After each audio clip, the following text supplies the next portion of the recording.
And welcome back to Comic Frontline, everybody. I am Brant Feller, aka the Gonzogoose, back with you for another TV Time review. This time I am looking at Agents of S.H.I.E.L.D. Season 1, Episode 16. The title of the episode is End of the Beginning. It aired on April 1st, which was just this past Tuesday, directed by Bobby Roth. And this particular episode included Victoria Hand, Agent Sitwell, a guy named Blake, Bill Paxton's character, Agent Garrett, and his number one guy. I can't remember what his name is, but you know, they're all there. And as we learned from last episode, Agent May is talking to somebody through this secret encrypted line, and she told them Coulson knows. And so there's all this, okay, is this Agent May a double agent?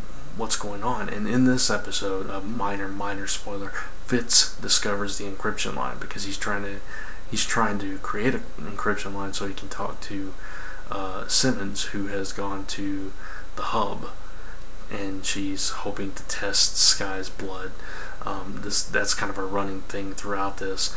Agent May learns that that's what they're doing, and she's like, "Tell me first if you find out anything." And you know, it's kind of weird the way that all went down. But anyway, as he's trying to connect with Simmons, he discovers that there's already encryption. He follows it, discovers it's May, and that leads to a whole thing towards the end of the episode. Before that, though, Garrett and his guy, they are ambushed by Deathlock, Mike Peterson. And so those two, along with the main Coulson's team, call in some of the upper echelon S.H.I.E.L.D. agents to the bus in the sky so they can avoid the clairvoyant's detection. Victoria Hand, Agent Sitwell, Blake, I think I already mentioned those. They come on board with them, and they decide they need somebody leading this team that thinks outside the box, that can really think how to keep the information isolated. Enter Sky, but Sky doesn't have clearance because she needs to look at all the psych profiles of all these possible powered people that could have these abilities that they're looking for to narrow down who the clairvoyant is. So she gets that clearance. I'm not going to give away how or why or what happens from that point, but it is very interesting and very cool.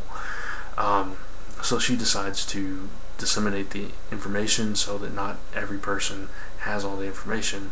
They only have bits and pieces. So hopefully that way they can approach the clairvoyant and, you know, he won't see it coming. But he does. Every single team is either sidetracked or ambushed. And ultimately they find this guy that's supposedly the clairvoyant. Agent Ward does something very unexpected.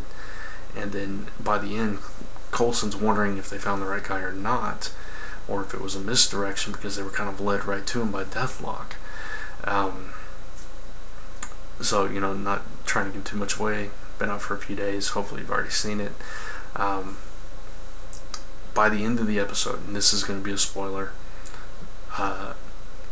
Victoria Hand orders a kill order on the entire team except for Coulson. But before that, Agent May is confronted. There's all kinds of dissension and distrust amongst them. Agent Ward's being cornered by Coulson, and then May's being cornered by Coulson and Sky and Fitz, and everybody is just at each other's throats because they don't know who to trust anymore. They think, you know, they figure out that a S.H.I.E.L.D. agent has to be working. It has to be the clairvoyant or working with the clairvoyant, and they're monitoring them. So everything is going chaotic by the end of this episode. It leaves you with that cliffhanger, and this was just a fantastic episode. Blew me out of the water. You know, all this stuff happening, all these variables, and yeah. So for Agents of S.H.I.E.L.D. Season 1, Episode 16, End of the Beginning, I'm giving a 5 out of 5. I thought this was a stellar episode that really built things up. We've only got I believe there's only 4 more episodes left. I think. Don't quote me on that because I may be wrong. But you know, we are into the final episodes definitely for the season, and things have really just skyrocketed in the second half. And no more than this episode, because this episode was just fantastic. So if you have not checked this show out, you definitely need to check this one out. Definitely need to watch this show and catch up to this point so you can follow along all these little plot lines and threads, because it's getting really, really interesting. So there you go. That's going to wrap up this review. Check out all the other reviews and all the other content here on Comic Frontline. Check out comicrelated.com and comicfrontline.com, both your #1 source for all your comic news, reviews, podcasts, and so much more. Listen to the Zone 4 podcast each and every Friday. Next week, 5-year anniversary episode. And yeah, until next time, thanks for watching. We'll see you in the next video.